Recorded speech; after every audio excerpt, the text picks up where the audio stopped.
Bonjour tout le monde et bienvenue sur ma chaîne. On se retrouve aujourd'hui pour une nouvelle vidéo. Mais avant de commencer, je souhaite bon courage et bonne chance à tous les lycéens qui sont en train de passer les épreuves du baccalauréat cette semaine. Bon courage, vraiment je vous soutiens de tout mon cœur, vous allez réussir, vous allez avoir des résultats au top et on se retrouve bien évidemment le 5 juillet pour voir tout ça. Dans cette vidéo, on va parler de la vie après le bac. Si toi aussi tu te demandes qu'est-ce qui se passe après le bac, comment est la vie après le bac, qu'est-ce que ça fait d'être étudiant, regarde cette vidéo, je l'ai faite juste pour toi.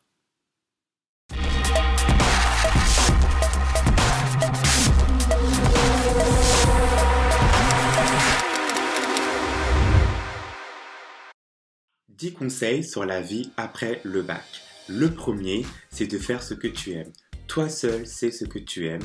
Toi seul connais tes rêves et ton ambition. Donc, je pense sincèrement et je crois sincèrement qu'il est très important que tu choisisses des études qui te parlent à toi, des études qui te font rêver, des études qui te font plaisir, des études qui vont te motiver à te lever tous les matins pour aller t'asseoir dans une classe et à écouter un professeur.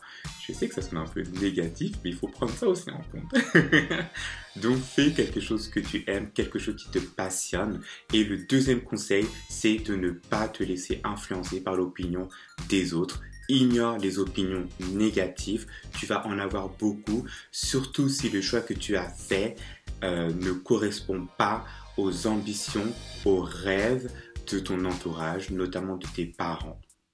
Ils ne seront pas forcément d'accord avec toi, mais encore une fois, tu es la seule personne en charge de ta vie et toi seul sais réellement qui tu es et ta valeur en tant qu'être humain. Donc, ignore les opinions négatives et vraiment fais ce que tu aimes. Le troisième conseil, c'est un peu une mise en garde. Qui dit études supérieures dit que la difficulté des études va également augmenter. Souvent, on pense qu'après le lycée, ça va être un peu plus cool. Absolument pas. C'est 2 fois plus dur, 3 fois plus dur et pour certains, c'est le chaos total. Mais sinon, c'est aussi chic, hein, on boit des verres, on chill. Mais vraiment, fais un peu attention. Profite de ces 2 mois de vacances, pour te reposer et pour te reposer et prendre soin de toi, parce que effectivement, les études supérieures, c'est beaucoup plus compliqué. Il y a beaucoup plus de choses à apprendre. C'est un nouvel environnement que tu ne connais pas forcément, donc il va falloir que tu t'habitues à cet environnement-là. Et ça demande du temps et de l'effort. Le quatrième conseil, c'est de ne pas avoir peur de l'échec. Et oui, en tant qu'étudiant, tu vas échouer à un moment ou à un autre, que tu le veuilles ou non. Donc, il ne faut surtout pas que tu te laisses freiner par l'échec. La peur de l'échec, ce n'est pas réel. Si tu n'échoues pas, tu ne réussis pas. Plus tu échoues, et plus tu augmentes le taux de succès dans ta vie. Je répète, plus tu échoues dans des projets et plus tu augmentes le taux de succès dans ta vie. Donc ne te laisse surtout pas freiner, apeurer par la peur de l'échec. Le 5e conseil, c'est tu vas sûrement ressentir un sentiment d'infériorité lorsque tu seras dans les études supérieures.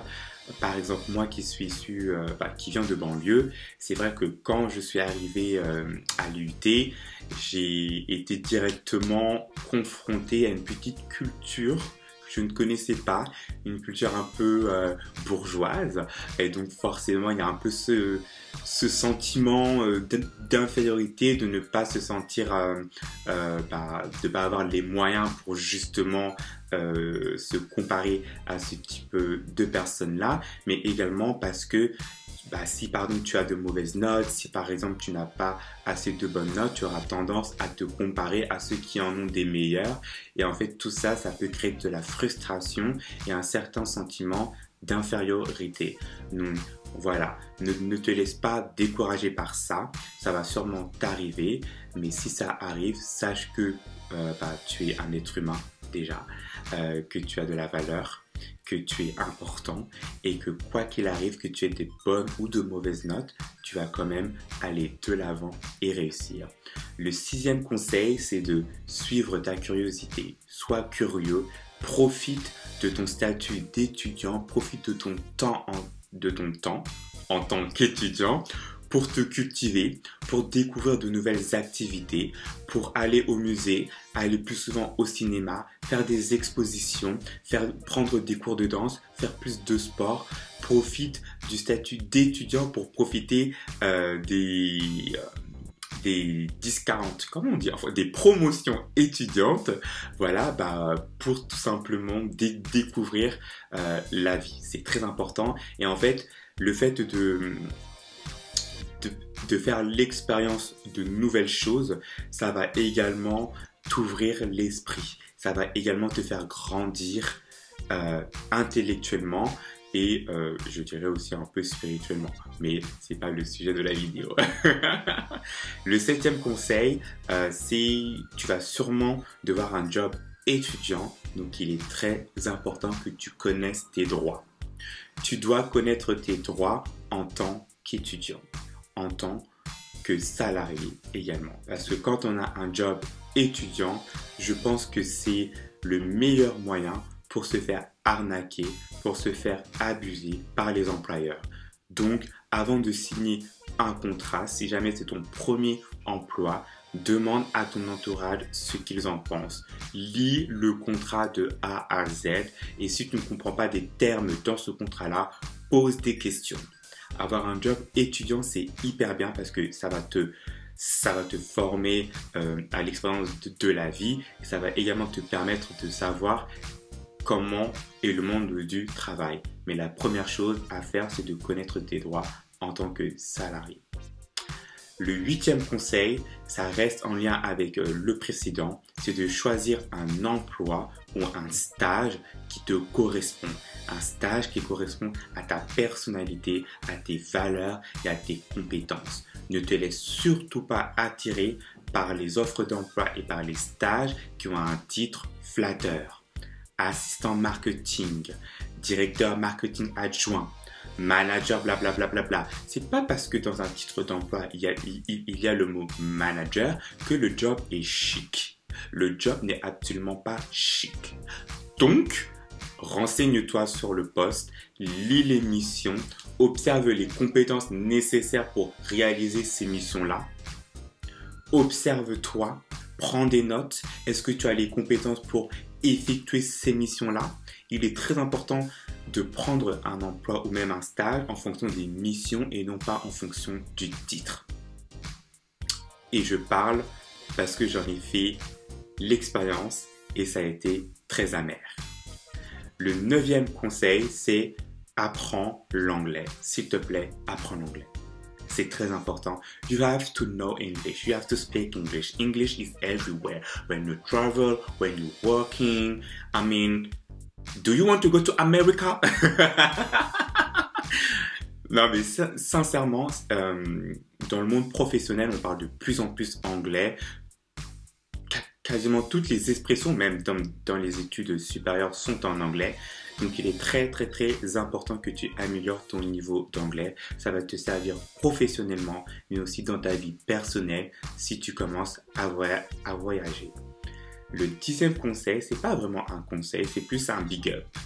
Celui-ci, c'est un big up à tous les étudiants qui sont et qui ont été en STMG, anciennement appelée STG, une filière qui a été négligée au lycée et surtout à mon époque, une filière où les gens disaient que les élèves étaient des bolos, étaient des cassos et qui n'allaient jamais réussir.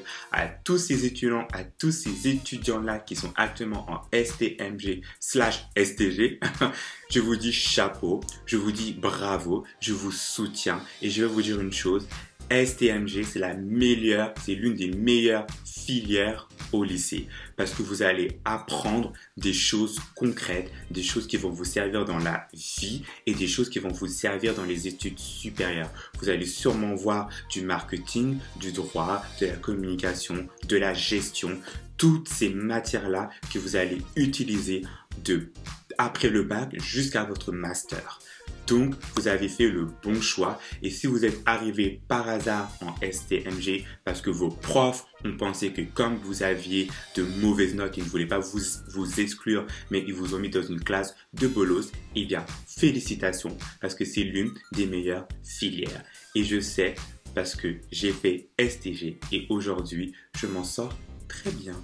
C'était donc mes 10 conseils sur la vie après le bac. On se retrouve la semaine prochaine pour une nouvelle vidéo avec un sujet hyper intéressant. Je vais partager avec toi l'astuce principale que j'utilise pour avoir un état d'esprit positif. Stay tuned, abonne-toi, clique sur la cloche. Mais en attendant, je t'invite à regarder 2 de mes vidéos qui vont te permettre de t'améliorer et d'évoluer dans le bon sens. Comment gérer ton budget et ne plus te laisser influencer par l'opinion des autres. Ces 2 vidéos sont juste ici, donc n'hésite pas à les regarder. Je te souhaite comme d'habitude une très bonne journée, un bon week-end, une bonne semaine et on se dit à la semaine prochaine. Ciao!